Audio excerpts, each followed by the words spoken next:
Last time हमने देखा था, कहाँ तक आए थे हम लास्ट टाइम में, मेरे को उसमें याद है। ये तुम्हारा टेक्स्ट बुक है, इसमें हमने 18th न्यूमेरिकल तक था। 18 न्यूमेरिकल्स तो हमने किया था। चलो ठीक है, तो 19 को पढ़े तो ठीक से पापा। तो answer that calculate the energy radiated in 1 minute by a black body of surface area 100 centimeters square when it is maintained at 227 degree Celsius temperature. तो सिंपल सा एग्जांपल है, हमको निकालना है एनर्जी रेडिएटेड इन 1 मिनट। देखो हमारे पास कल हमने जो फॉर्मूले लिख के दिए थे उसके अंदर एक फॉर्मूला था, total amount of energy radiated by a body, perfectly black body, is given by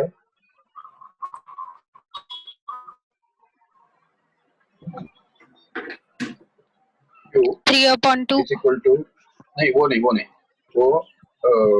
radiated नहीं है। Okay sir. तो एब्जॉर्ब है ना, वो एब्जॉर्ब के लिए है वो।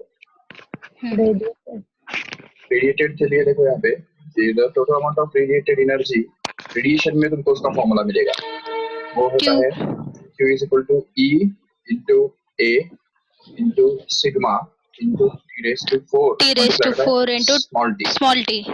करेक्ट है। तो अभी ये फॉर्मूला के अंदर जबकि परफेक्टली ब्लैक बॉडी उन्होंने बोल के रखा है, तो परफेक्टली ब्लैक बॉडी के लिए E कितना होता है, 1 होता है। 1। तो E तो 1 बन गया। बाकी एरिया जो है वो तो ऑलरेडी दे रखा है, area of the body is given to be 100 centimetre square, but don't forget to convert it into meter square. So we know that 1 centimeter square is equal to 10 raised to minus 4 meter square. याद रखो ये सब ठीक से, तो ये 10 raised to minus 4 meter square बन जाएगा।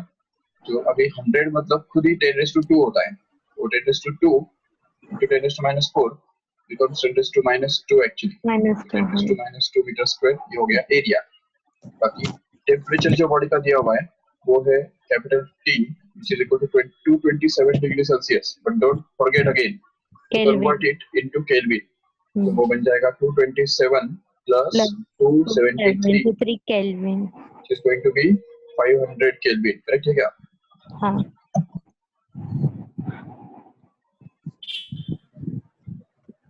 ये बन गया 500 Kelvin। ओके, सो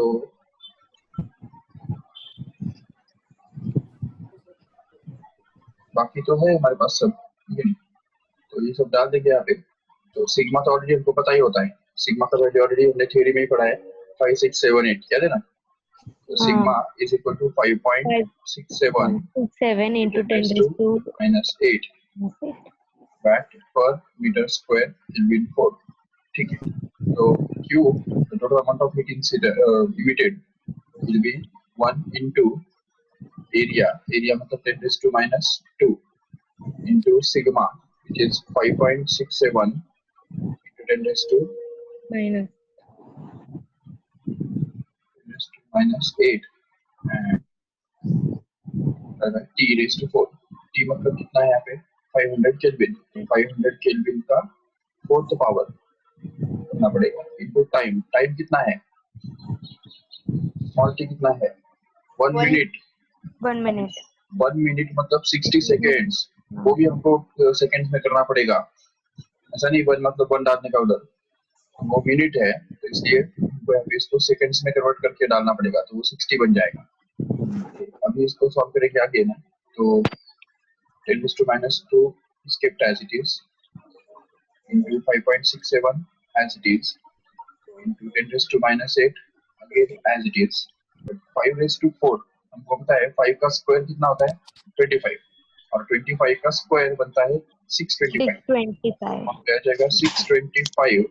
बट ये 2 जीरोस है ना यहाँ पे, तो 2 जीरो मतलब क्या 100, तो 100 का अगर 4th पावर करेंगे देखो ठीक से 100 का 4th पावर मतलब कितना हो गया, वो तो 10 raised to 8 हो गया। इनका क्यों, क्योंकि 100 खुद ही 10 raised to 2 है बराबर। तो अगर 100 माना 10 raised to 2 है 10 raised to 2 का fourth power वो बन जाएगा 10 raised to 2 into 4 मतलब 10 raised to 8, right?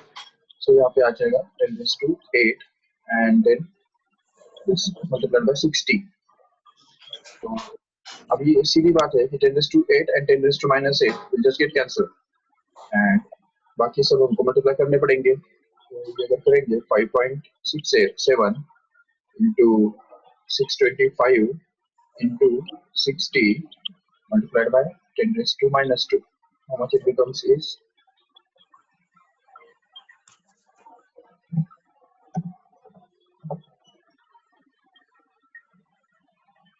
5.67 multiplied by 625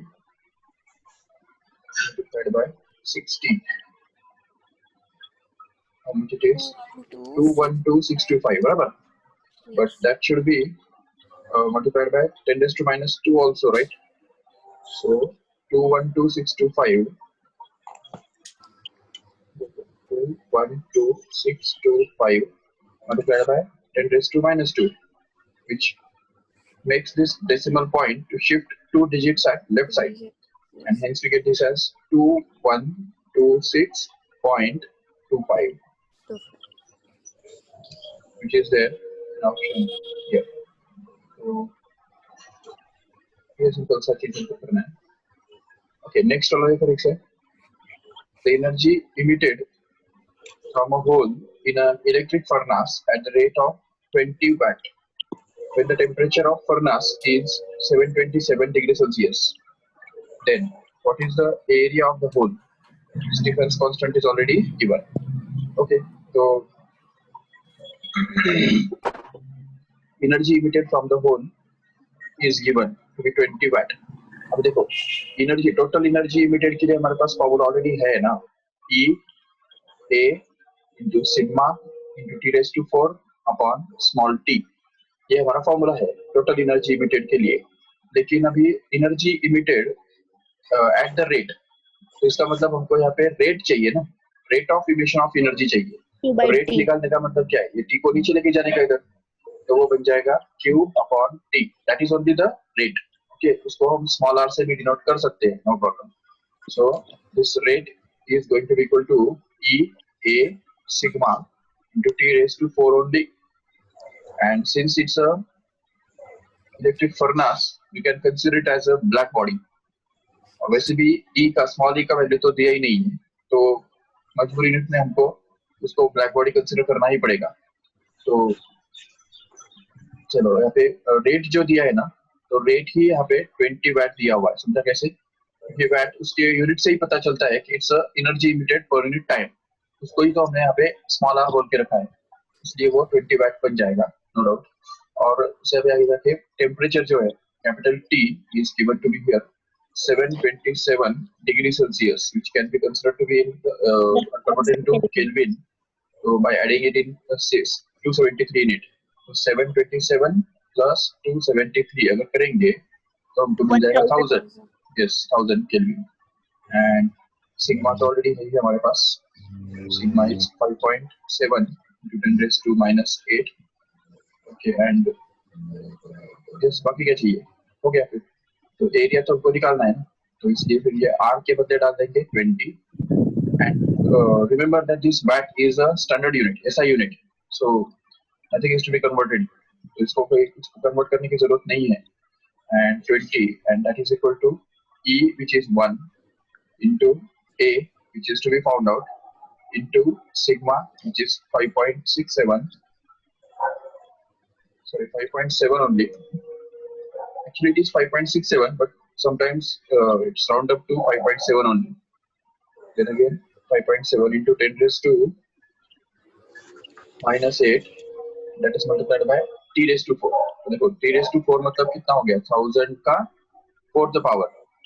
अभी 1000 खुद कौन है, 1000 माना 10 raised to 3 है, और इस 10 raised to 3 का अगर फोर्थ पावर करेंगे तो वो तो 10 raised to 3 into 4 हो जाएगा, मतलब ही वो 10 raised to 12 हो जाएगा. ये हमको समझना है. तो 1000 का फोर्थ पावर कितना हो गया, 10 raised to 12, remember. And if we replace it by that here, then we get this as 20 is equal to A into 5.7 into 10 raised to minus 8 into simply 10 raised to 12. That's it. So ये 10 raised to 12 इस 10 raised to minus 8 के साथ mix होके 10 raised to 4 बनता है. तो ये बन जाएगा 20 is going to be equal to A into 5.6 into 10 raised to 4. Okay, and then we can just shift it in the denominator that side. So as to get this as 20 upon 5.6 into 10 raised to minus 4. Sorry, 4. Sir वो 5.7 है. 7 था ना sir 5.7 तो 5.7 है क्या? हाँ.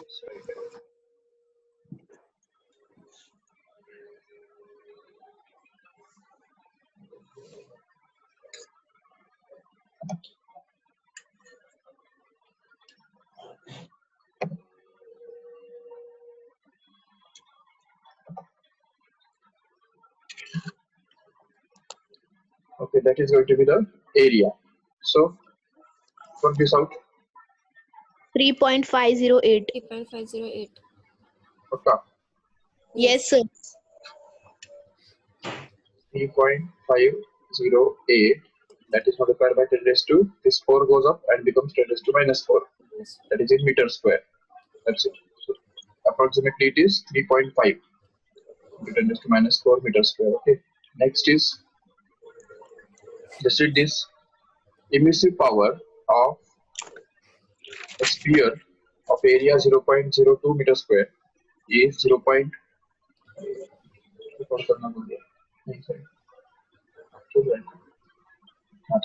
So emissive power of sphere of area 0.02 meter square is 0.5 kilocalorie per second meter square per meter square. What is the amount of heat radiated by the spherical surface in 20 seconds? Okay, फिर से हमारा पहला वाला formula use होगा यहाँ पे. अच्छा, लेकिन यहाँ पे इमिसिव पावर डायरेक्ट दिया है ना, तो इमिसिव पावर का फॉर्मूला क्या है? R इज इक्वल टू, जानते हैं वो, Q upon A into T. याद है? R मतलब रेडिएंट पावर और emissive power which is expressed as Q, that is amount of heat energy radiated per unit time per unit area. इससे ही हमको मिल जाता है Q is equal to R A into T. Correct है?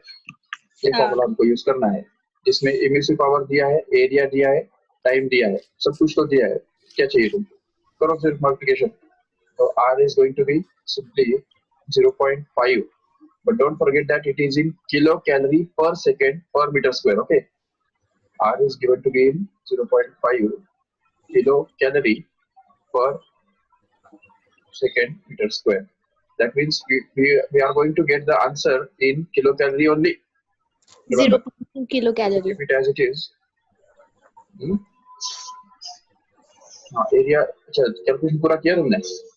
Yes sir. Area into time कितना दिया है? 20 सेकंड्स. ओके, तो सबसे पहले तो ये 0.5 इंटू 20 क्या बनेगा? 10 बनेगा. तो वो 10 इंटू 0.02 सीधा 0.2 ही बन जाएगा. But don't forget that it is going to be in kilocalorie because already R itself is given in kilocalorie, right? If you want to convert it in joules, then we have to use a conversion factor between them. That is 1 kilocalorie is going to be equal to 4.2 joule. Okay, no, sorry, 4,200 joule. Remember, because it's kilocalorie ना, तो kilocalorie होने की वजह से यहाँ पे 4,200 आ जाएगा. अगर सिर्फ कैलोरी होता तो कैलोरी का कन्वर्जन क्या है? 1 कैलोरी इक्वल टू 4.2 जूल. बस ये कन्वर्जन याद रखो इस तरह से, so that we can convert it into joule. Actually हमको जूल में ही कन्वर्ट करना होता है क्योंकि स्टैंडर्ड यूनिट तो जूल ही है, ऐसा यूनिट. ठीक है, अभी उन्होंने किलो कैलोरी में ही आंसर दिया है तो हमको कोई कन्वर्ट करने की जरूरत नहीं है. लेकिन एग्जाम में अगर आएगा ये क्वेश्चन तो उनको पता नहीं पड़ेगा ना कि हमको किलो कैलोरी में ही रखना है या जूल में कन्वर्ट करना है. तो by default convert it in joule. Okay, next is compare. Compare मतलब take ratio.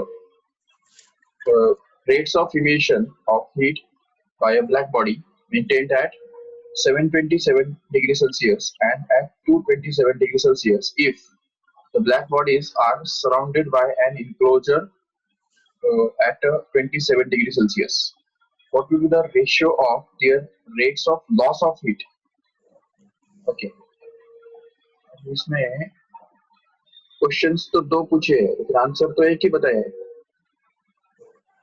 समझे? दो क्वेश्चन कौन से पूछे? स्टार्टिंग में क्या बोला उन्होंने? Compare the rates of emission of heat by the black body maintained at two different temperatures, और बाद में बोला कि what would be the ratio of their rates of emission और rates of loss of heat. याद रहे कि हमने लास्ट टाइम डिस्कस किया था कि what is the difference between the rate of emission of heat and rate of loss of heat. याद है ना? रेट ऑफ इमिशन के अंदर सराउंडिंग्स का टेम्परेचर किधर में नहीं आता, वो सिर्फ बॉडी के खुद के टेम्परेचर पे डिपेंड करता है. जबकि rate of loss of heat के बारे में जब हम बात करते हैं तो वहां पे टेम्परेचर ऑफ सराउंडिंग्स भी कंसीडर करना पड़ता है. तो जब तक हम यहाँ पे rate of loss of heat के बारे में बात करेंगे, सॉरी रेट ऑफ इमिशन के बारे में बात करेंगे, तो रेट ऑफ इमिशन को हम डिनोट करेंगे सपोज स्मॉल आर से. तो स्मॉल आर का फॉर्मूला क्या है हमारे पास? आर इज इक्वल टू, अगर वो बॉडी का है तो it is going to be E A sigma into T raise to 4. Correct है कि ऑलरेडी रेट हम निकाल रहे हैं तो उसमें टाइम थोड़ी आएगा, तो टाइम तो नीचे चला जाएगा, क्यू बाई टी तो रेट बनता है कि नहीं, इसलिए. तो अभी यहाँ पे ये आर बन गया. This is called as the rate of emission of heat. इसको हम बोलेंगे rate of emission of heat. Okay, but हमको दो अलग अलग टेम्परेचर्स दिए हुए हैं, इसलिए दो अलग अलग टेम्परेचर्स पे रेट भी तो अलग अलग होगा. इसलिए R1 के लिए फॉर्मूला हमारा बनेगा A e sigma into T1 raise to 4, and R2 के लिए फॉर्मूला बनेगा, देखो क्योंकि जैसे टेम्परेचर चेंज हो जाएगा तो रेट भी तो चेंज हो जाएगा इमिशन का, बाकी सब कुछ चेंज नहीं हो रहा है. तो A e sigma is going to be constant, only the temperature has been changed. So इसलिए हमको यहाँ पे मिल जाएगा T2 रेज़ टू 4, जो फाइनल टेम्परेचर है उसका 4th पावर. अच्छा, अब ये दोनों का अगर हमने रेशियो लिया तो हमको क्या मिलेगा? देखो ठीक से, तो हमको ये मिलेगा R1 upon R2 is going to be equal to, बाकी सारे चीजें कैंसिल हो जाएंगे और हमको मिलेगा simply T1 raise to 4 upon T2 raise to 4, जिसको हम ऐसा भी लिख सकते हैं आराम से कि R1 upon R2 is equal to, ये 4th पावर कॉमन निकालेंगे ऊपर और यहाँ पे आ जाएगा सिंपली T1 अपॉन T2, बस that's it. So but T1 and T2 के वैल्यूज जो दिए हुए हैं वो अगर हमने यहाँ पे डाल दिए तो हमको वो मिल जाएगा, but don't forget to convert them into Kelvin. तो पहला T1 कितना दिया है? 727 degree Celsius, which when converted into Kelvin it becomes 1000. अब ये भी तो किया था कि नहीं, तो वो बन गया 1000 केल्विन. और नीचे आएगा T2, but T2 is again given in Celsius, so 227 degree Celsius मतलब कितना केल्विन? 500 केल्विन. ये बन गया 500 Kelvin. Okay, and if we make its 4th power, then we can straight away cancel this 500 and 1000 directly, leaving behind 2 here, and 2 raised to 4 अगर हम निकालेंगे तो वो सीधा बन जाएगा 16. बिल्कुल. तो ये तो हमारा फर्स्ट क्वेश्चन का आंसर आ गया, लेकिन वो तो उसका आंसर तो यहाँ पे दिया ही नहीं उन्होंने, सिर्फ क्वेश्चन पूछ के रखा है. और अभी दूसरा क्वेश्चन जो दिया है, what would be the ratio of their rates of loss of heat. अभी अगर बात करते हैं ratio of rate of loss of heat के बारे में, तो पता चलेगा rate of loss of heat को क्या डिनोट करेंगे बताओ? उसको भी दूसरा लेटर से डिनोट करना पड़ेगा कि नहीं rate of loss of heat को? चलो RL या क्या डिनोट करेंगे? रो से डिनोट करेंगे. चलो, rho means rate of loss of heat. Okay, rate of loss of heat which is different from rate of emission of heat. तो रो के लिए फॉर्मूला क्या है मुझे बताओ? Rate of loss of heat के लिए फॉर्मूला क्या है? फॉर्मूला है A e sigma into bracket में आएगा T raise to 4 minus T raise to 4 minus T naught raise to 4. Correct. लेकिन अब ये हमको दो अलग अलग टेम्परेचर्स पे निकालना है. देखो यहाँ पे पहले वो बॉडी जो है वो 727 डिग्री सेल्सियस टेम्परेचर पर रखा हुआ था, तब का उसका rate of loss of heat कुछ और होगा, और दूसरे टाइम उसको हमने 227 डिग्री सेल्सियस पे रख दिया, तब का उसका rate of loss of heat कुछ और होगा. लेकिन दोनों केसेस में ये एक बात है कि इनक्लोजर मतलब जो सराउंडिंग्स है, तो सराउंडिंग्स का टेम्परेचर सेम ही है, जो कि 27 डिग्री सेल्सियस दिया हुआ है, जिसको हम यहाँ पे T नॉट के फॉर्म में लेने वाले हैं. तो इसलिए यहाँ पे दो फॉर्मूले बनेंगे, एक रो 1 के लिए और एक रो 2 के लिए. रो 1 is the rate of loss of heat at temperature T1, so it will be A E sigma into T1 raised to 4 minus T0 raised to 4. ये सराउंडिंग्स तो सेम ही है. और दूसरा रो 2 के लिए फॉर्मूला बनेगा A E sigma into bracket में आएगा T2 raised to 4 minus T0 raised to 4. देखो ठीक से. And now we are in a position to take the ratio of these two equations. ये दोनों इक्वेशंस का हमको रेशियो लेना है, जिससे हमको मिलेगा ρ1 upon ρ2 which is going to be equal to A sigma and AE cancel हो जाएगा स्ट्रेट, और हमको मिलेगा यहाँ पे T1 raised to 4 minus T0 raised to 4 divided by T2 raised to 4 minus T0 raised to 4. अभी इसको अगर हम आगे सॉल्व करेंगे तो ये सब वैल्यूज हमको डालने हैं अभी. तो T1 के वैल्यू कितना है? T1 मतलब बॉडी का टेम्परेचर पहला वाला 727 डिग्री सेल्सियस, जिसको हम लिख सकते हैं 1000 केल्विन. तो यहाँ पे आ गया हमारा 1000 Kelvin, but it's raise to 4 ये है, माइनस यहाँ पे आएगा T0 मतलब 27 डिग्री सेल्सियस, राइट. 27 के अंदर 273 ऐड करो, कितना आता है? 300 आ जाता है. तो ये बन गया हमारा 300 raise to 4 again, and that is to be divided by again 500, क्योंकि ये दूसरा टेम्परेचर जो बॉडी का है वो 500 केल्विन है, कि वो 227 डिग्री सेल्सियस को कन्वर्ट किया तो 500 आता है, माइनस ये बनेगा फिर से सराउंडिंग का टेम्परेचर, जो कि फिर से वही होने वाला है, 300 ही रहने वाला है. तो ये 300 रेज़ टू 4 यहाँ पे ही रहेगा. अच्छा, अभी क्या होगा कौन बताएगा? कुछ कैंसिल होगा?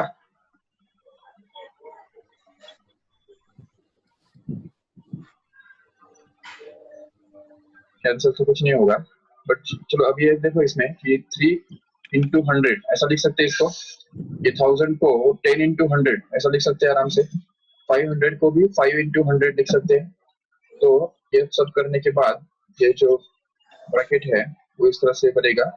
इसको हम लिख सकेंगे 10 into 100 raised to 4. ठीक है, तो ये बन गया 10 into 100 मतलब 10 raised to 2 raised to 4 as it is, minus यहाँ पे आएगा 300 को लिख देंगे 3 into 10 raised to 2 again whole raised to 4 as it is, divided by again 5 into 10 raised to 2 as it is the whole raised to 4, minus here it is going to be 3 into 10 raised to 2 the whole raised to 4. Okay, अभी हम देख सकते हैं आराम से कि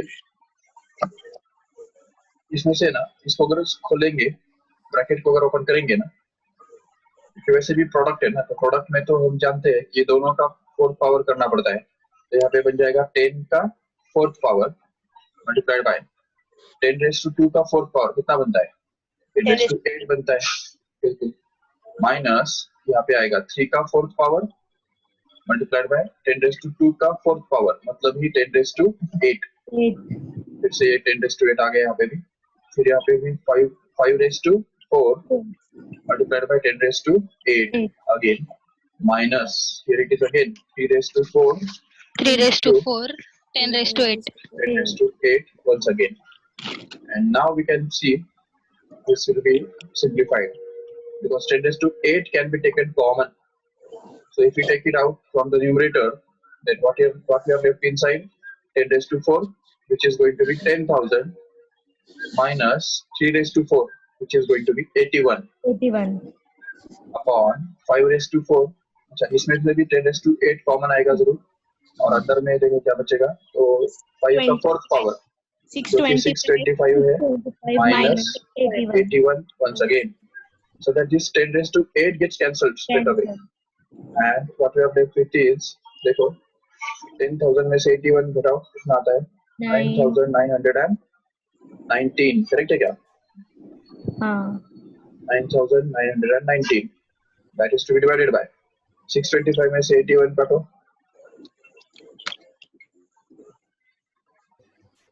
624 में से 80 काटो, 544. 544. Right, 544. And just take the ratio.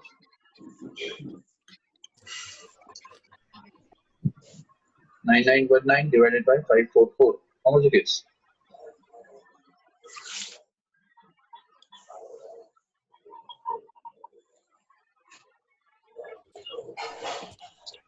आ रहे क्या नहीं करो 18.233 18.23 18.233 इज टू 1। यही तो है रेशियो जो हमको चाहिए था। ठीक है, तो देखो कितना डिफरेंस है rate of loss of heat के अंदर और rate of emission of heat के अंदर। देखो स्टार्टिंग से क्या किया हमने, स्टार्टिंग में हमने rate of emission of heat को आर बोल दिया और उसका ये जो फॉर्मूला है उसके अंदर किधर भी सराउंडिंग का टेम्परेचर नहीं आता है, इसलिए दो अलग अलग टेम्परेचर पे रेट ऑफ इमिशन निकाल के हमने उसका रेशियो लिया जो 16 आया, क्योंकि टेम्परेचर एक दूसरे का डबल था इसलिए रेशियो उसका 16 बन गया। और उसके बाद जब rate of loss of heat की बात चली तो उस केस में हमको टेम्परेचर ऑफ सराउंडिंग्स भी कंसीडर करना पड़ा।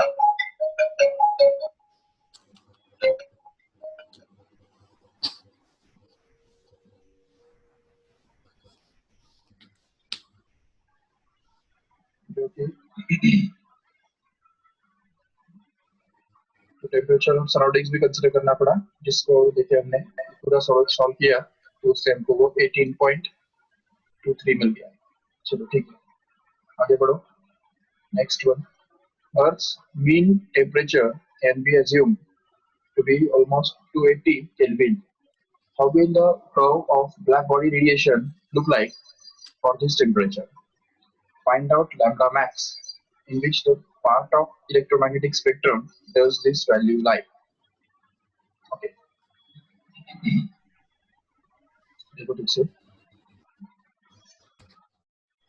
This question is actually based on Wein's displacement law. Can you understand it?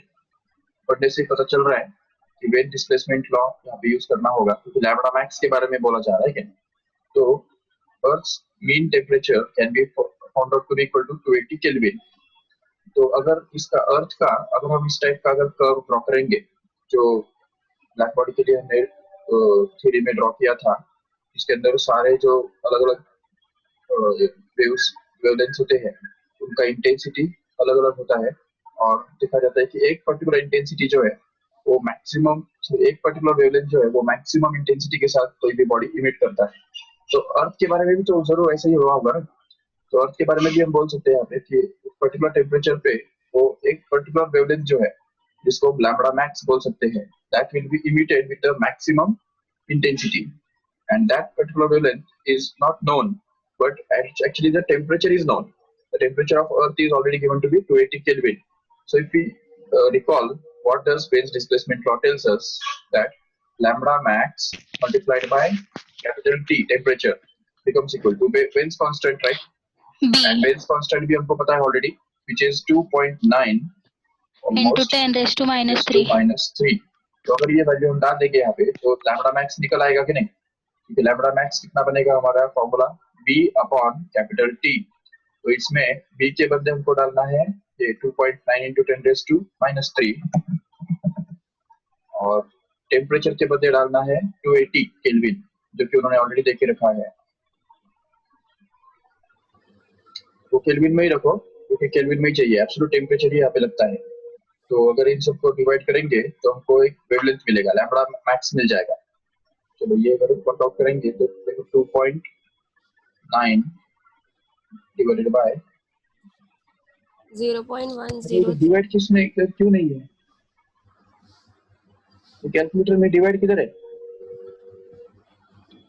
Sir? वो जो स्लांटिंग लाइन वाला साइन है, परसेंट है वो, परसेंट ऊपर उसके ऊपर बाजू वाला लेफ्ट में साइड में किधर, उसके बाजू का वो देखो ना परसेंट के सर, बाजू हाँ स्लांटिंग। हाँ वो ये परसेंट के बाजू में, 1/x परसेंट के बाजू में, उसके ऊपर का अरे अरे के बाजू में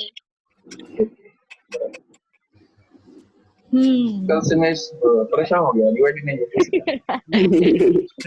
वो 0.01035 ये बन गया 0.01035 इंटू बस हो गया इतना है कि नहीं, into 10 raised to minus 3। But if you want to find its range, ये इसका अगर हमको रेंज निकालना है कौन से ऑर्डर में आता है तो उसके लिए हमको ये पॉइंट्स जो है वो 2 डिजिट आगे शिफ्ट करना पड़ेगा। इधर से देखो यहाँ पे 1 और 2 डिजिट अगर आगे पॉइंट शिफ्ट करेंगे ना तो ये इस तरह से बनेगा 1.35 and that is multiplied by 10 raised to minus 2 and we have not touched this 10 raised to minus 3 at all. ये 10 raised to minus 3 को हमने कुछ भी नहीं किया है. इस नंबर को हमने ऐसे एक्सप्रेस किया है. देखो उधर से तो अभी हम ये देख सकते हैं कि 1.035 into 10 raised to minus 5 बन गया वो मीटर में. इसका मतलब ये होता है कि अगर इसका वेवलेंथ जो है वो अगर 10 raised to minus 5 मीटर है. अभी 10 raised to minus 5 मीटर किसका वेवलेंथ होता है? माइक्रोवेव्स का वेवलेंथ होता है. इसलिए तो उनको माइक्रोवेव्स कहा जाता है. माइक्रो मतलब क्या? 10 raised to minus 6 मीटर के आसपास इनका वेवलेंथ हो. तो इसलिए और अगर एंगस्ट्रॉम में एक्सप्रेस करते हो, देखो ठीक से अगर इसको हमको एंगस्ट्रॉम में एक्सप्रेस करना है तो उसके लिए यहाँ पे 10 raised to minus 10 लेके आना पड़ेगा. तो उसके लिए देखो ठीक से यहाँ पे 5 डिजिट पॉइंट आगे शिफ्ट करना पड़ेगा. देखो तो यहाँ पे 1.035 है ऑलरेडी. तो यहाँ पे 1 2 3 4 5 ये 5 डिजिट पॉइंट आगे शिफ्ट हो गया. तब जाके हम यहाँ पे 10 raised to minus 10 लिख पाएंगे और 10 raised to minus 10 लिखने से ये एंगस्ट्रॉम बन जाएगा जिसको हम लिखेंगे ऑलमोस्ट अभी देखो 1 लाख and 3,500 एंगस्ट्रॉम ये बन गया है. तो इसलिए एंगस्ट्रॉम में वो जो वैल्यू है वो ऑलमोस्ट 1.03500 आ रहा है एंगस्ट्रॉम में. तो इसलिए उसका जो वेवलेंथ रेंज है वो माइक्रोवेव रीजन में फॉल होता है. तो इसलिए इसको बोल सकते हैं lambda max is going to be in microwave region. That means if we draw the graph then here there will be a microwaves. तो यहाँ पे माइक्रोवेव्स रहेंगे और वहाँ पे वो मैक्सिमम इंटेंसिटी के साथ वेव्स इमिट करेगा. उस टाइप के वेव्स वो मैक्सिमम इंटेंसिटी के साथ इमिट करेगा माइक्रोवेव्स. ठीक है, जो दिखते नहीं है. ओके तो ये याद रखने से. चलो नेक्स्ट वन ये समझा ठीक से. हाँ बोलो सर. वो 10 raised to minus 5 को 10 raised to minus 10 क्यों किया? वो नहीं समझा. अरे वो हमने हीट रेडिएशंस के बारे में बोला था ना कि इनका जो वेव रीजन है वो 8000 एंगस्ट्रॉम से लेके 2 लाख एंगस्ट्रॉम तक हुआ करता है करके. हाँ. तो 2 लाख एंगस्ट्रॉम के अंदर ही आ गया ना ये. हाँ. वो समझने के लिए, बाकी कुछ नहीं. ठीक है सर. ठीक. और वैसे भी अगर सपोज तुमको ये पता है कि 10 raised to minus 5 मीटर मतलब माइक्रोवेव्स होते हैं तो उसकी भी कोई जरूरत नहीं है एक्चुअली. हाँ सर. हाँ. A small blackened solid copper sphere of radius 2.5 centimeter is placed in an evacuated chamber. The temperature of the chamber is maintained at 100 degrees Celsius. At what rate energy must be supplied to the copper sphere to maintain its temperature at 110 degrees Celsius? Take Stefan's constant as sigma, that is 5.76 into 10 raised to minus 8. And treat the sphere as a black body. Okay. तो देखो इसे एक spear है, मान लो ये spear है and it is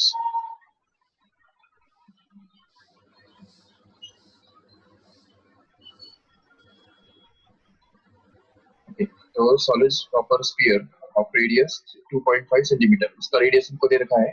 It is placed in an evacuated chamber. मतलब इसको हमने एक ऐसे कंटेनर के अंदर रखा हुआ है. ठीक है, इसके अंदर एयर नहीं है, सराउंडिंग्स बिल्कुल भी नहीं है. Okay, no surrounding is there and the temperature of the chamber is maintained at 100 degree Celsius. Okay, तो इसका जो टेम्परेचर है वो 100 डिग्री सेल्सियस मेंटेन किया हुआ है. बातें मत करो रे. क्या At what rate the energy must be supplied to the copper sphere so as to maintain its temperature at 110 degree Celsius. Okay, तो मतलब स्फीयर का टेम्परेचर हमको 110 डिग्री सेल्सियस रखना है. लेकिन इस चैम्बर का टेम्परेचर कितना है? 100 डिग्री सेल्सियस है और स्टीफेंस कांस्टेंट भी दे रखा है. ठीक है, तो देखो अब यहाँ पे बात ऐसी है कि body will emit the heat here and at the same time the body will absorb also. But what is the rate of loss of heat then? Rate of loss of heat के लिए क्या formula बनेगा? वो तो हमारे पास है already. A E sigma into T raised to 4 minus T naught raised to 4. T naught. तो अगर ये यूज करेंगे तो यहाँ पे और इस रेट से ये बॉडी हीट लूज करेगा, राइट? तो जिस रेट से वो हीट लूज करेगा उतना ही हीट हमको उसको देना पड़ेगा, ताकि वो जो उसका लॉस हीट है वो कंपेंसेट हो जाए और उसका टेम्परेचर जो है वो कांस्टेंट बना रहे।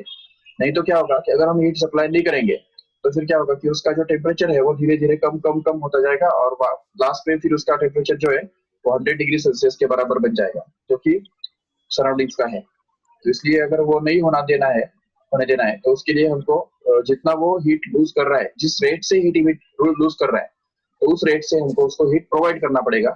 तो इनडायरेक्टली उन्होंने जो पूछा है ना कि at what rate the energy must be supplied to the copper sphere so as to maintain its temperature at 110 degree Celsius. तो इसका मतलब उन्होंने इनडायरेक्टली क्या पूछा है पता है कि at what rate it loses the heat, ये इनडायरेक्टली पूछा है। लेकिन सिर्फ डायरेक्ट नहीं बोला है कि तुमको rate of loss of heat निकालना है करके, इनडायरेक्टली घुमा फिरा के ऐसा पूछा है कि what heat must be supplied. तो इसका मतलब इन शॉर्ट हमको eight what rate it will lose the heat यही निकालना है। तो वो तो इजी है। एरिया कितना है उसका देखो, अच्छा उसका रेडियस देके रखा है बराबर। तो रेडियस का जो एरिया के साथ कनेक्शन क्या है, अगर वो स्फीयर है, यस, तो area of the sphere is going to be 4 pi r square. ये हमको यूज करना होगा यहाँ पे एरिया के बदले, तो डाल दो यहाँ पे 4 पाई आर स्क्वायर इनटू ई मतलब क्या है, emissivity, which is going to be 1 because it's considered as black body। तो यहाँ पे उन्होंने ब्लैक बॉडी कंसीडर करने के लिए बोला उसको, तो वो बन गया 1 into sigma as it is into t raised to 4 minus t naught raised to 4। तो अब ये अगर करेंगे तो हमको मिलेगा 4 पाई, यदि ये 4 पाई आर स्क्वायर हम सेपरेट निकालेंगे क्या? तो करो जल्दी, 4 into 3.14 into रेडियस कितना है 2.5 सेंटीमीटर ना, तो 2.5 सेंटीमीटर का मीटर स्क्वायर में कन्वर्ट और उसका स्क्वायर, तो देखो तो कितना आएगा इसका, तो बन जाएगा ऑलमोस्ट 4 into 3.14 into 5 का स्क्वायर, सॉरी 2.5 का स्क्वायर, जो बनता है 6.25 into 10 raised to minus 2 का स्क्वायर, जो कि 10 raised to minus 4 बन गया। और उसको सॉल्व करेंगे तो 6.25 into 4 कितना बन रहा है 25, करेक्ट है? 6 4 are 24 and 1, इसलिए बन गया 25। तो 3.14 into 25 into 10 raised to minus 2, ये वर्क आउट करो 3.14 25 78.5, करेक्ट है?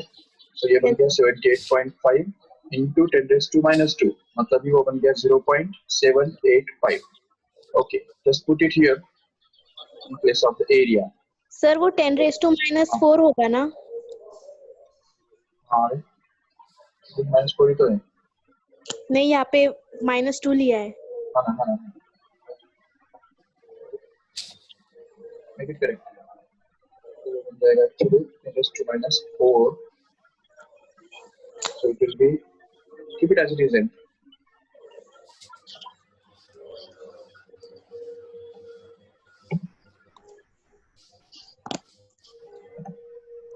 ठीक है, ये 0.785 करने की कोई जरूरत नहीं है, 78.5 multiplied by 10 raised to minus 4, kept as it is, so then it is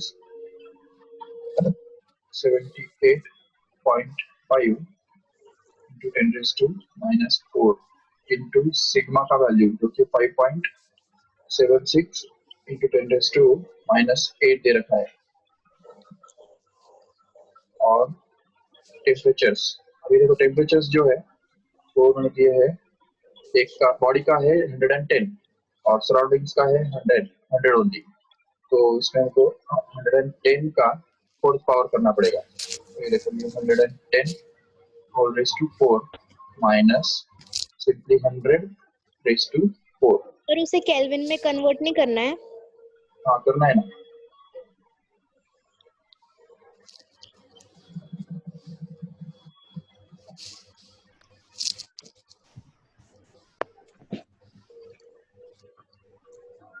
hundred and 10 को करो केल्विन में कन्वर्ट, कितना आएगा 383 ना, 383. 383.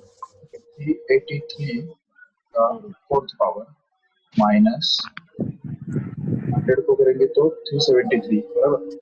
Yes, sir. 373. 373 का फोर्थ पावर. कैलकुलेशन तो बहुत खतरनाक होने वाला है. 78.5 into 10 raised to minus 4. अच्छा 10 raised to minus 4, 10 raised to minus 8 becomes 10 raised to minus 12, right? And 5.76 into ये करो 3.83 का फोर्थ पावर कितना आता है. इसमें से कुछ कॉमन भी नहीं ले सकते हैं.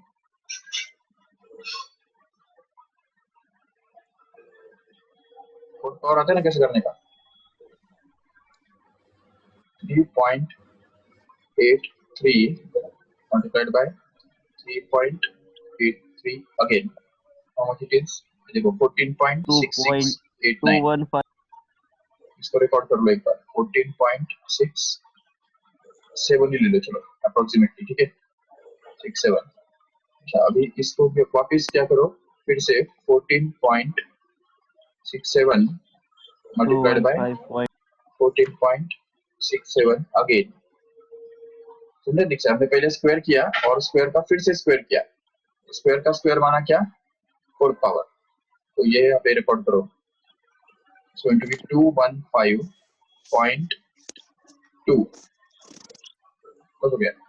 ये तो 21 ले लो चलो 21 माइनस अभी इसका करो 373 का करो. अरे सर 3.83 नहीं है वो. कैसे आया? अरे यार पॉइंट कहाँ से आया. 383 है ना. हाँ पॉइंट दिखा मेरे को. तो क्या होगा उससे 100 का फोर्थ पावर होता है 10 raised to 8 बराबर. तो यहाँ पे 3.83 कंसीडर करके हमने इसको कर दिया है ना.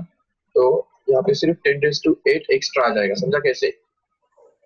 इनटू 10 raised to 8 लिख देंगे तो हो गया हमारा काम. इसको भी वैसे करेंगे. इसको भी वैसे करेंगे. ठीक है ना. देखो ये है 373 तो उसको ले लो 3.73 multiplied by 3.73 again, which is going to be 13.9129. Record it 13.9110 बस हो गया. अभी इसको फिर से 193.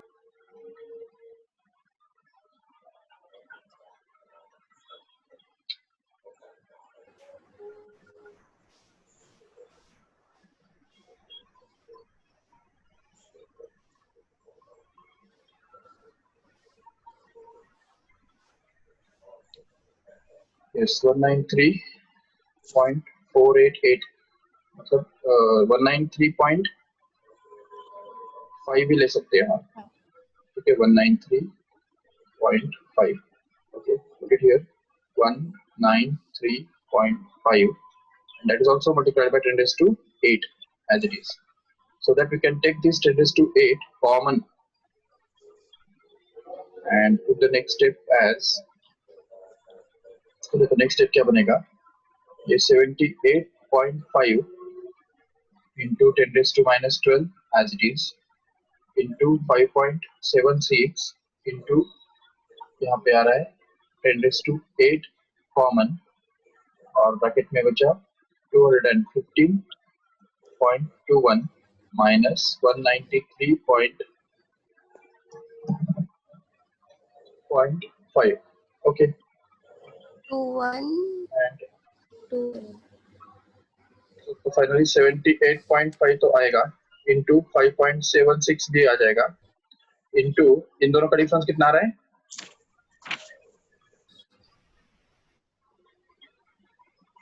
21.71. 21.71. 21.71. Okay, and that is multiplied by 10 raised to how much 8 minus 12 which is going to be minus 4. Okay, तो अभी इन सबको मल्टीप्लाई करो. देखो 21.71 multiplied by 5.76 multiplied by 78.5, which is 9816.39. 9816.4 ले लो चलो, into 10 raised to minus 4, which makes this decimal point to shift 4 digits at left. So as to get this as 0.9816 watt. It is there in the answer. The answer में वही हमको मिल रहा है 0.9816. ठीक है, approximately इतना सब क्या हमने राउंड अप किया तो उतना थोड़ा बहुत तो एक्सपेक्टेड है. चलो नेक्स्ट वन. सद्या इसमें कुछ पूछना है? नहीं. नहीं. Next one. Round find up the. करने का क्या नहीं? हाँ राउंड अप करने का क्या नहीं फिर? अरे हमने ये अभी लॉक टेबल से थोड़ी ना किया, हमने तो कैलकुलेटर से किया, इसलिए राउंड अप तो करना ही पड़ेगा. कैलकुलेटर देता है 8 डिजिट तक करेक्ट आंसर. हाँ. देखो हमने यहाँ पे जो किया था तो वो हमको 8 डिजिट तक करेक्ट आंसर दिया था ना उसने. हाँ. अभी उतना तो हमको लॉक टेबल से मिलने वाला ही नहीं है. हमारा लॉक टेबल 4 डिजिट का होता है. 4 डिजिट. हाँ सर. हाँ, तो 4 डिजिट का होने की वजह से लॉक टेबल से हमको करेक्ट आंसर मिलेगा. मतलब लॉक टेबल से ही किया हुआ रहेगा ये में भी. हाँ. तो लॉक टेबल से अगर करेंगे तो फिर भी उसमें भी चांसेस है कि थोड़ा बहुत एरर आएगा. चलो उतना चलता है, कोई प्रॉब्लम नहीं. ठीक है. हाँ ठीक है sir, thank you. Okay sir. अरे और एक बाकी है 25th वाला देखो लिख से. Find the temperature of a black body if its spectrum has a peak at 700 nanometer. ये small n मतलब नैनोमीटर होता है याद रखो. And lambda max equal to 3 centimeter, which is in microwave region, and lambda max equal to 3 meter, which is in FM radio waves. Take Planck's constant, which is already we know it as. तो देखो temperature हमको निकालना है ना black body का, तो कौन सी बड़ी बात है. टेम्परेचर निकालने के लिए हमारे पास फॉर्मूला है सीधा B upon lambda. Yes B upon lambda max, that direct. तो लैम्बडा मैक्स के जितने भी वैल्यूज दिए वो एक एक बार टर्म बाय टर्म डालते जाओ और तुमको टेम्परेचर मिलते जाएंगे. तो सबसे पहले जो टेम्परेचर निकालना है तो उसके लिए B जो है वो तो एक्चुअली है 2.897 as it is into 10 raised to minus 3, and that is to be divided by this lambda max, which is 700 nanometer. तो 700 into nanometer, नैनो मतलब कितना 10 raised to minus 9 याद रखो. तो उसको वर्क करेंगे सॉल्व. तो ये 10 raised to, अच्छा पहले ऐसा करो, ये 700 को लिख लो 7 into 10 raised to 2, and that 7 into 10 raised to 2 into 10 raised to minus 9 becomes actually 10 raised to minus 7.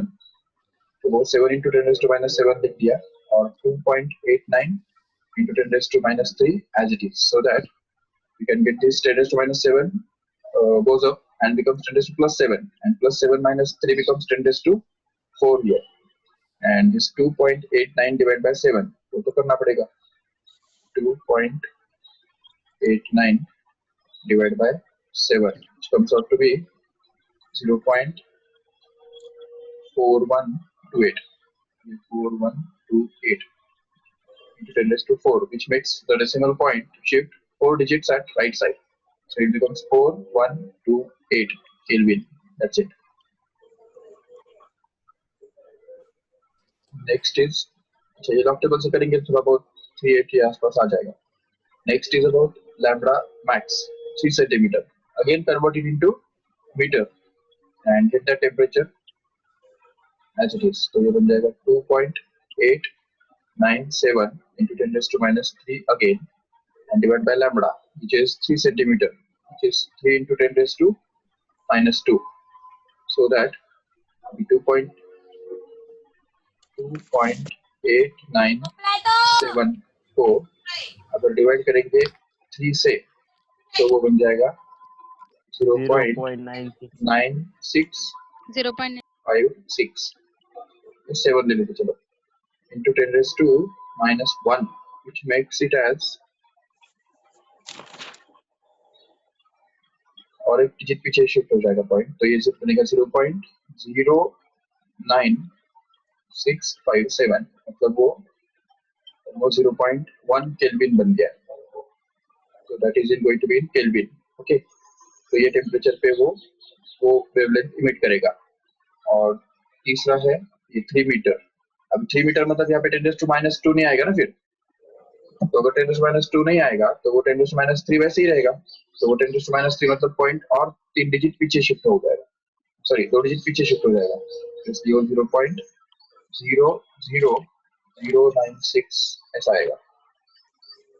तो मतलब ये वो 9.6 इंटू 10⁻, नहीं 0.96 इंटू 10⁻³ आ जाएगा. करेक्ट है. ओके, तो चलो ये तो हमने एक तरफ कुछ न्यूमेरिकल्स किए टेक्स्ट बुक में से. एक टाइप मैंने जैसे कि लास्ट स्टार्टिंग में बोला था कि एक टाइप के न्यूमेरिकल्स थोड़ा सा इसमें से बाकी है, तो वो हम अभी करेंगे.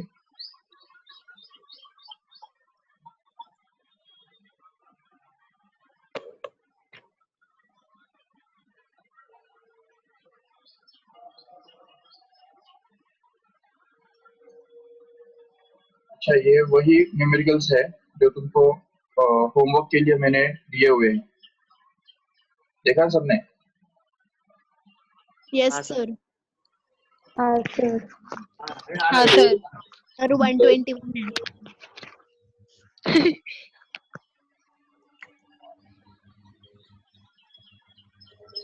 ठीक है, तो अभी इसमें से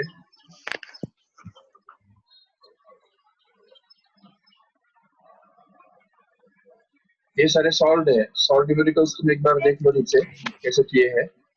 बाकी अनसॉल्व जो है, बातें मत करो रे. तो अनसॉल्व जो न्यूमेरिकल्स है वो यहाँ पे ट्राई करो. ठीक है, उसमें से मैं कुछ सॉल्व करके देता तुमको. ये जैसे कि देखो,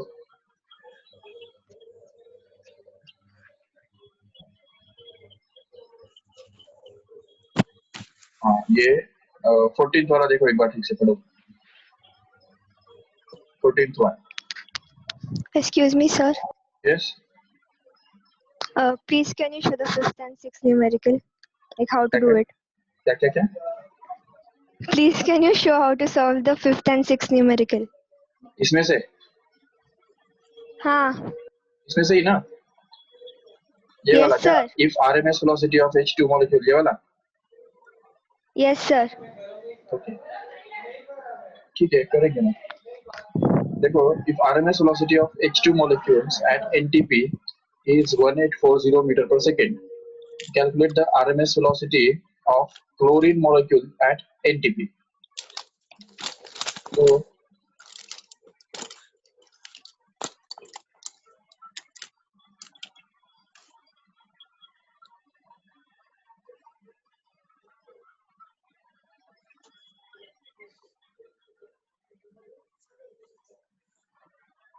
क्या दिया हुआ है यहाँ पे? RMS velocity of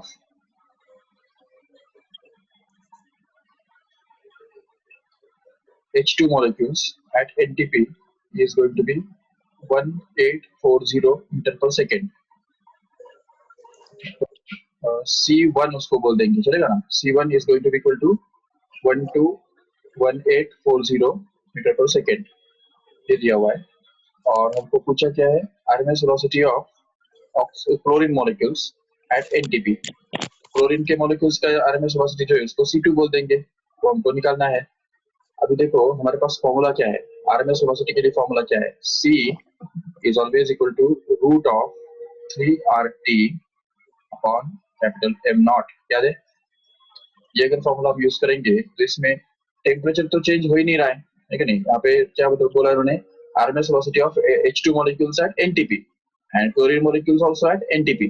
तो NTP तो सेम है, मतलब टेम्परेचर सेम ही है ना. तो अगर टेम्परेचर सेम है तो ऐसे केस में हमको C1 और C2 के लिए जो फॉर्मूले बनेंगे ना, उनका रेशियो जब लेंगे तो टेम्परेचर कैंसिल हो जाएगा. ये देखो C1 के लिए फॉर्मूला क्या बनेगा हमारा? Root of 3RT upon M1. और C2 के लिए बनेगा root of 3RT upon M2.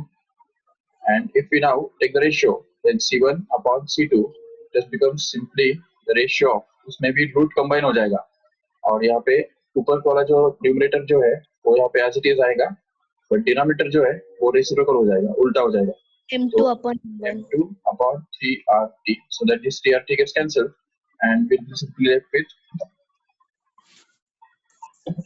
C1 upon C2 is equal to root of M2 upon M1 और M2 upon M1 तो ऑलरेडी उन्होंने दे के रखा है, तो देखो और C1 भी तो दे रखा है कि नहीं, तो 1840 upon C2 which is to be found out and that is equal to M2 upon M1. M2 कितना है देखो उधर, M2 मतलब क्लोरीन का एटॉमिक मॉलिक्यूलर वेट ना, Cl2 होता है ना क्लोरीन, तो क्लोरीन का एटॉमिक वेट होता है 35.5, उसको अगर डबल करेंगे तो बनता है 71, तो वैसे भी उन्होंने दे रखा है, just put it here and get it as 71 divided by 2 and then we can solve this further. तो अगर क्रॉस मल्टीप्लाई करेंगे तो हमको ये मिलेगा इधर 1840 multiply by root of 2 by 71 which is going to be equal to C2. समझा कैसे क्या किया, C2 को उस तरफ डाल दिया और ये जो रूट 2 है नीचे का और ये 71 है उसको इस तरफ डाल दिया, तो उससे वो रेसिप्रोकल हो गया. अभी 1840 should be multiplied by root of 2 by 71. अभी इसका स्क्वायर रूट तुमको निकालने आता है क्या? नहीं तो लॉग टेबल से ही करना पड़ेगा उसको, या तो अगर कैलकुलेटर से करना है तो कैलकुलेटर से करेंगे. बताओ तुम कैसे करना है? Calculator. कैलकुलेटर से करना है,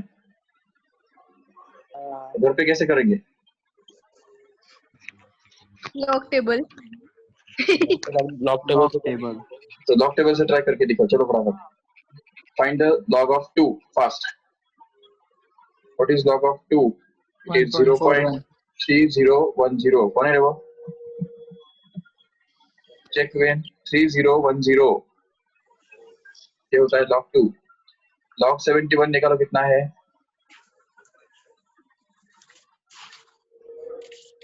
जल्दी करो.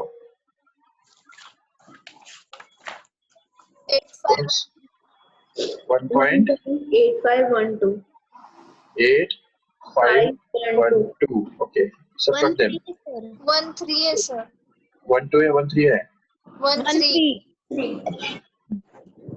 ठीक है, तो ये बन गया 13. अभी इसको अगर हम सब्ट्रैक्ट करेंगे तो ये बन गया 10, ये बन गया 0.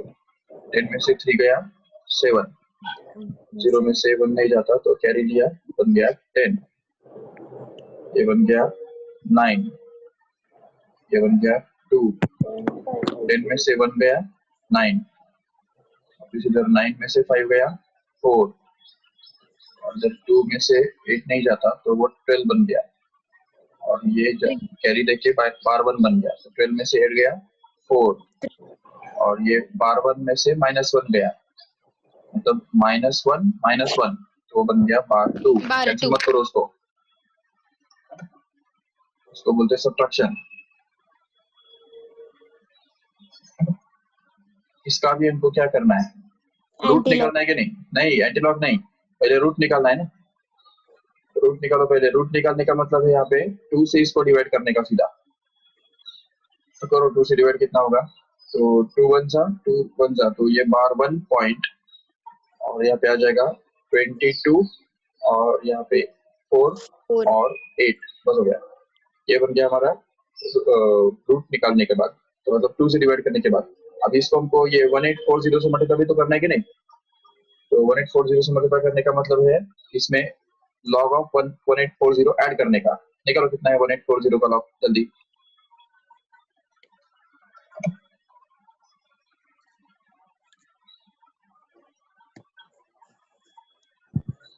कितना है? 3.2648. 2648.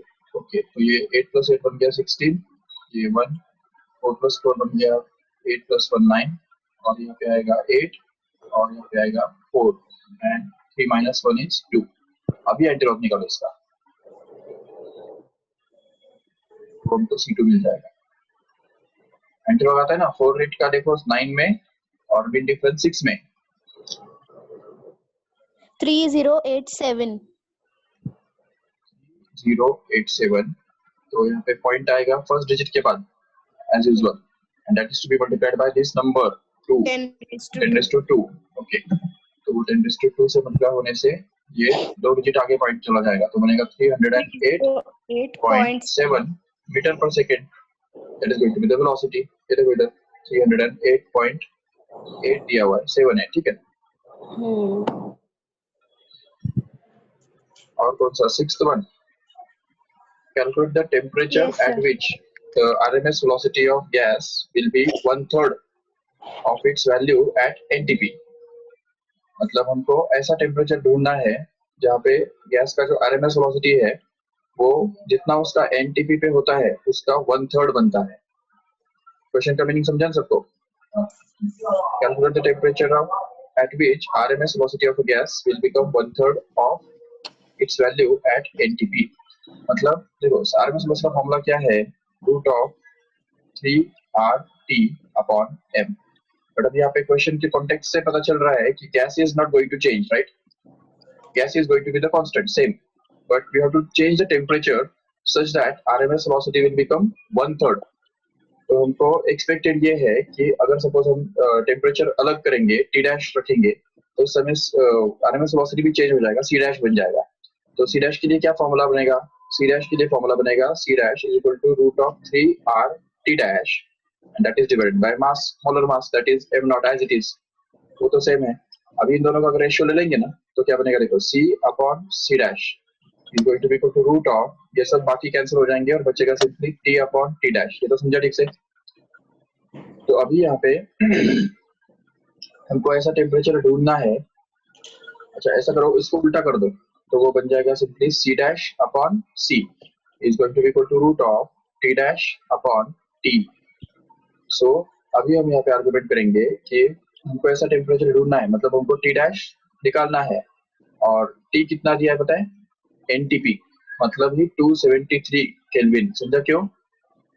क्योंकि हमको ऐसा टेम्परेचर ढूंढना है जहाँ पे गैस का RMS velocity 1/3 बन जाता है और किसके NTP पे जितना उसका RMS velocity है उसके 1/3 बन जाता है. तो इसका मतलब ओरिजिनल टेम्परेचर कितना है? NTP है ना, तो इसलिए ओरिजिनल टेम्परेचर मतलब ही T जो कि 273 केल्विन हमको लेना है. और C और C' के बीच में क्या रिलेशनशिप है? वो ये है कि C' is going to be 1/3 of C. समझा क्यों? Because the new velocity we expect it to be 1/3 of its original velocity. इसलिए जो ओरिजिनल RMS velocity है उसका 1/3 नया वेलोसिटी होना चाहिए. तो इससे फिर यहाँ पे C'/C क्या बन जाएगा? C'/C का रेशियो क्या बनेगा? 1/3 बनेगा. तो ये रेशियो अगर यहाँ पे डाल देंगे तो ये इक्वेशन क्या बनेगा हमारा? देखो 1/3 is equal to यहाँ पे रूट ऑफ T' जो कि निकालना है अपॉन T जो कि 273 है, राइट? और अगर इसको हम स्क्वायरिंग करेंगे दोनों तरफ तो यहाँ पे बन जाएगा 1/9 which is going to be equal to T'/273 squaring करने के बाद. और इसको अगर सपोज क्रॉस मल्टीप्लाई करेंगे तो वो बन जाएगा T' is equal to 273 divided by 9 which is going to be simply देखो 273 divided by 9 comes out to be 30.33. तो ये 30.33 but that is in Kelvin, remember. तो ये केल्विन में टेम्परेचर आ जाएगा. तो ये बन गया हमारा टेम्परेचर 30.33. समझा ठीक से? तो Thank you, sir. कर सकते हैं आराम से. लेकिन हमको जो करने थे वो तो अभी रह गए.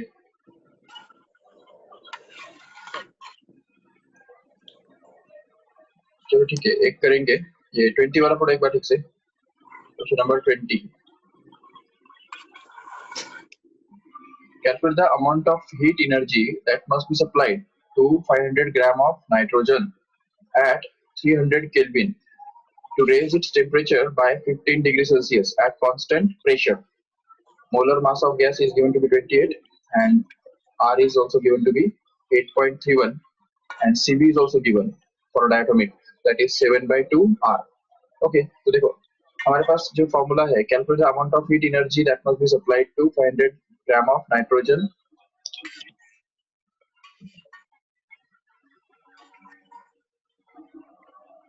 at 300 Kelvin to raise its temperature by 15 degrees Celsius.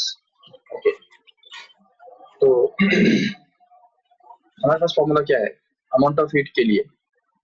Amount of heat absorbed by the gas at constant pressure is always given by n into capital CP into dt, correct है? ये हमारा फॉर्मूला है। अब यहाँ पे n मतलब क्या होता है? Number of moles. तो नंबर ऑफ मोल्स निकालने के लिए आपको क्या करना पड़ेगा? Mass of the gas divided by molar mass of the gas, ये करना पड़ेगा। तो मास दिया हुआ है यहाँ पे 500 ग्राम, तो divide this 500 gram by the molar mass which is going to be simply 28 gram. तो ये बन गया 28 ग्राम।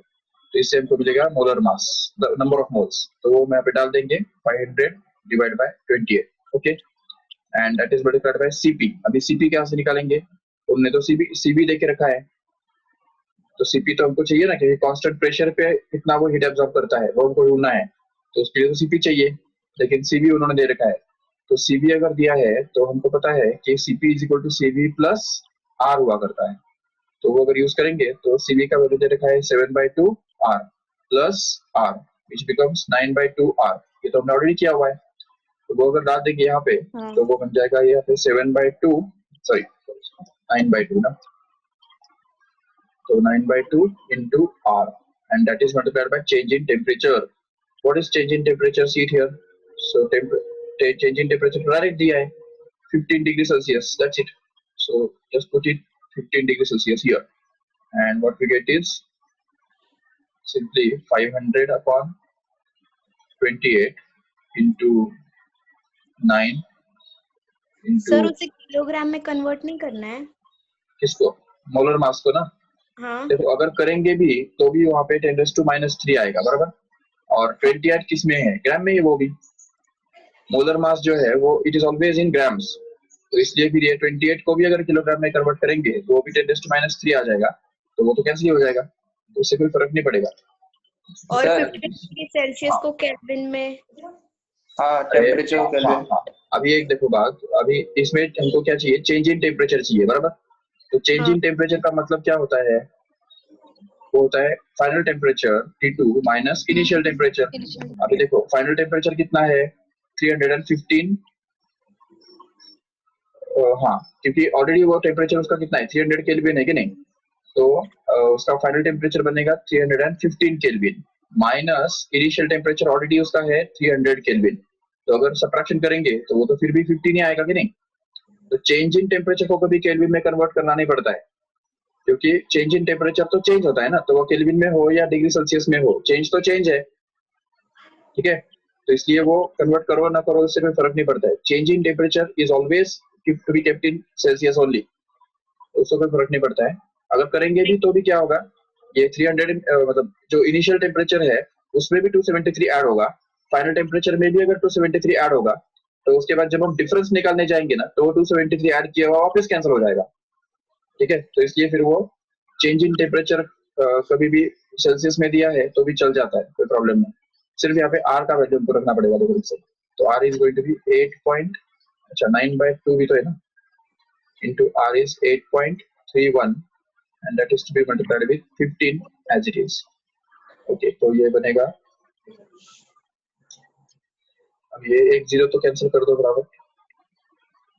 अरे वो 0 नहीं है, सॉरी 28 है वो। 8 है सर वो। हाँ, अच्छा, तो बाकी क्या कैंसिल कर सकते हैं? फिर कुछ भी कैंसिल नहीं कर सकते कि नहीं, सिर्फ बाकी ये 2, हाँ बस उतना ही कर सकते हैं, ठीक है, कर दो इतना 250। तो 250 multiplied by 9 multiplied by 8.31 multiplied by 15 and that is to be divided by 28 plus। तो ये करो कितना होता है? देखो 250 7852950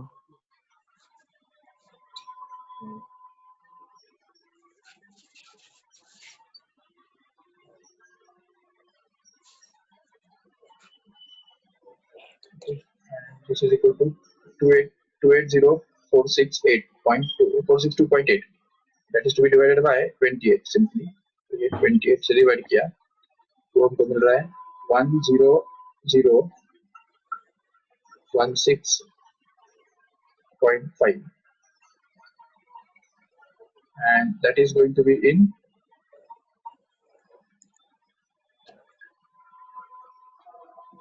Joule, because no, sorry, एक मिनट,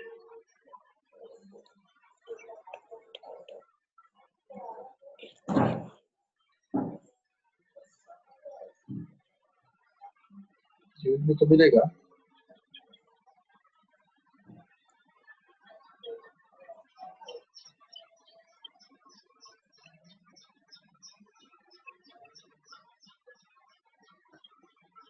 ठीक है चलो, ये हम कल करेंगे क्योंकि वैसे भी टाइम हो रहा है एक्चुअली। सर के लेक्चर को फिर ऑफिस तो ब्रेक नहीं मिलता है।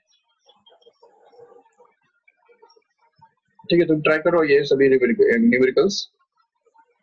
Almost there are 50 numericals, sufficient numericals है तो 51 तो सफिशिएंट न्यूमेरिकल्स है तो और अनसॉल्व दोनों भी होमवर्क में लिखने हैं। नहीं, सॉल्व वाले सिर्फ रेफर करने हैं।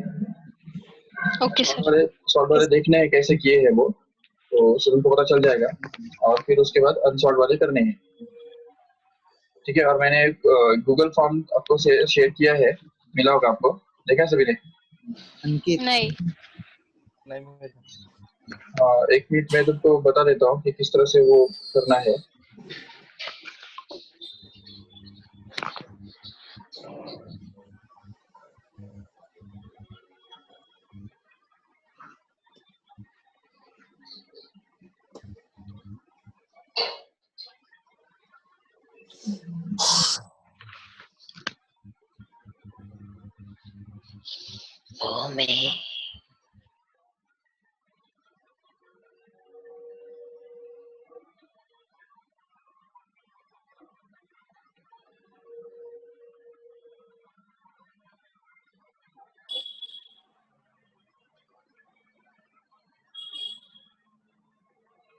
और कल दीपक सर का लेक्चर होगा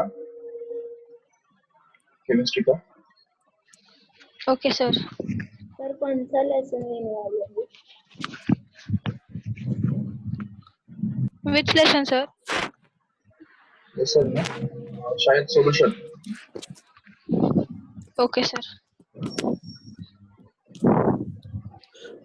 ये देखो इधर आपको सभी को ये स्क्रीन दिख रहा है?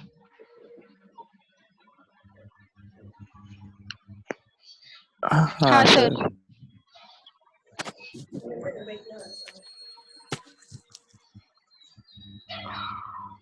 अभी इसमें क्या करना है आपको, सिंपली ऐप में जाना है, उसके बाद इसमें शेयर लिंक में जाना है। ये जो शेयर लिंक वाला ऑप्शन है उसमें ऊपर ये लिंक दिया हुआ है, मुझे होमवर्क सबमिशन दिख रहा है, यहाँ पे क्लिक करना है। तो जैसे यहाँ पे क्लिक करेंगे तो एक गूगल एक फॉर्म ओपन होगा,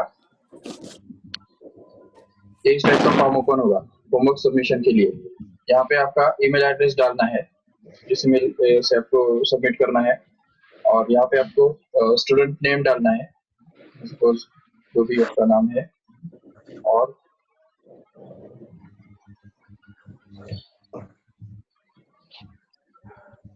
तो ये डाल दिया। और उसके बाद फिर यहाँ पे ऐड फाइल पे क्लिक करना है। ये देखो यहाँ पे लिख रहा है ऐड फाइल, तो ये ऐड फाइल पे क्लिक करके एक इस तरह का ऑप्शन आपको मिलेगा जिसमें आपको select files from your device ये ऑप्शन मिलेगा। यहाँ पे जैसे क्लिक करेंगे तो आपको ऑप्शन मिलेंगे कैमरा, कैम रिकॉर्डर या फाइल्स।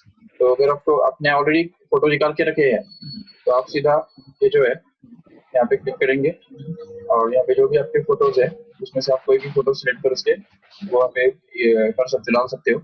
और या अगर आपको अगर फोटो तभी निकालने हैं तो वो भी ऑप्शन है।